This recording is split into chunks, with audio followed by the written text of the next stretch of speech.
Élise, toute joyeuse, crie « Maman ! Je suis venue aujourd'hui te présenter mon homme. » Prince, s'écrie Jésus-Christ et se tourne rapidement, refusant catégoriquement de regarder l'homme. Quel est le problème de Prince? C'est le serpent mystique qui se trouve au cou de l'homme, que Élise ne voit pas. Abonnez-vous, chers téléspectateurs. Élise est innocente puisqu'elle ne sait pas que son homme est dans une secte démoniaque. Si tu as Jésus-Christ, frère, sœur, tu as tout. Prince continue à se tortiller de peur dans les bras de sa mère quand, brusquement, elle aussi aperçoit l'homme. Elle crie Jésus-Christ, car elle ignore ce qui se cache en lui. Jusque-là, Élise ne sait rien de ce qui se passe. Quand la mère demande d'où vient l'homme, Élise répond, c'est la seule personne qui m'a aimé et que j'ai aimé également, puis on a décidé de venir vous voir. La mère, tout effrayée, demande à sa fille si elle ne voit pas quelque chose de particulier chez son homme. Mais quand cette dernière le regarde, elle ne voit rien du tout. Elle aussi commence à s'étonner de la situation et se met à embrasser le corps de l'homme afin que sa mère puisse la comprendre. La mère qualifie Élise de folle, car elle refuse de la comprendre, et cette dernière se met à rire en demandant à sa mère de cesser de dire ces bêtises. Sa mère réplique, Élise, tu es complètement possédée. Depuis quand as-tu commencé à entretenir des relations avec des hommes qui ne connaissent pas Dieu? Mais la fille ne comprend toujours pas sa mère, et l'intensité de la peur en elle commence à augmenter. Du fait que la mère a tout dit et que sa fille refuse toujours de comprendre, elle se met à prier, au nom puissant de Jésus-Christ.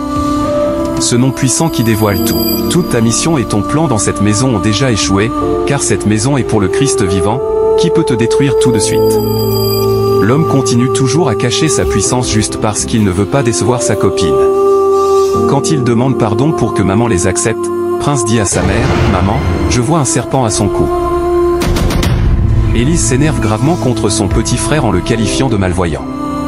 Quand l'homme veut se défendre, la mère dit « Je n'accepterai jamais qu'un serpent entre dans ma maison au point d'avoir l'audace d'épouser ma fille. » Élise n'est toujours pas fatiguée de demander pardon à sa mère, car elle est folle amoureuse. L'homme est totalement énervé quand la maman retient sa fille avec force, affirmant qu'elle ne la laissera jamais épouser un mari serpent. Elle continue à expliquer qu'elle a de la chance, sinon elle mourrait gratuitement, que c'est exactement dans une situation pareille que Sophia, la fille de sa voisine, est décédée. Mais Élise est bornée et refuse tout ce que dit sa mère, tout en commençant à gronder Prince. Quand elle ligote verbalement son frère, elle se met à mentir à sa mère en disant que son homme est un chrétien fervent. Mais Prince répond, c'est faux, il est un serpent. Élise crie, affirmant que si sa mère ne veut pas de son homme, elle partira avec lui et les laissera. Automatiquement, sa mère refuse avec insistance, pousse rapidement Prince dans la chambre et dit avec force, donc c'est à cause de cet argent dangereux, sale, qui est peut-être fabriqué à base de sang humain, que tu ne voulais pas m'entendre depuis. Mais la fille insiste, si c'était pour l'argent, elle se serait déjà calmée, qu'elle aime vraiment cet homme, et c'est pour cela qu'elle n'est pas d'accord avec ce que sa mère dit. Elle ne cesse de parler de la générosité et de la gentillesse de son homme. La maman se tourne vers l'homme en disant, l'homme, ta place n'est pas ici. Je le dis et je le répète, ta place n'est pas dans cette maison.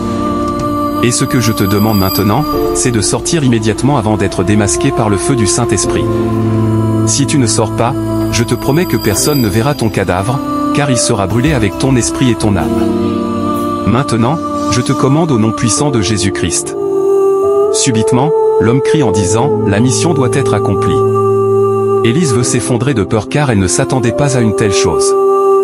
La mère continue sa prière, je te commande, au nom de Jésus, feu. Au nom de Jésus-Christ, feu. Au nom de Jésus-Christ. Et voilà, il disparaît. Élise, très peureuse, attaque sa mère comme si celle-ci était un citoyen qui cherche urgemment un refuge. Ce n'est pas terminé. La mère demande à sa fille si elle avait des relations sexuelles avec ce dernier. Et sa fille avoue qu'elle ne peut plus compter le nombre de fois qu'elle a fait l'amour avec lui. La maman commence à se lamenter, il a pris toute ton intelligence, ta sagesse et même ta richesse. La fille s'agenouille précipitamment, tout en gémissant, pour que sa mère lui fasse immédiatement une prière de délivrance. La maman tient la tête de sa fille et se met à prier. Si vous n'êtes pas encore abonné, abonnez-vous et répétez cette prière, Seigneur, protège-moi et donne-moi ce qui m'appartient. Quel que soit le niveau de mon émotion, baisse-moi sous ta protection divine. Esprit mauvais, que tout ton espace dans ma vie soit brûlé au nom puissant de Jésus-Christ.